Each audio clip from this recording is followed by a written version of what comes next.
todas las pequeñas cosas que nos rodeaban y que entonces no comprendí.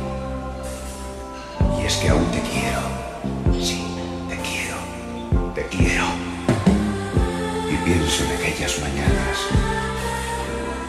y siento aún el calor de nuestros cuerpos que entre las sábanas formaban una cárcel maravillosa de la que no resistíamos a huir.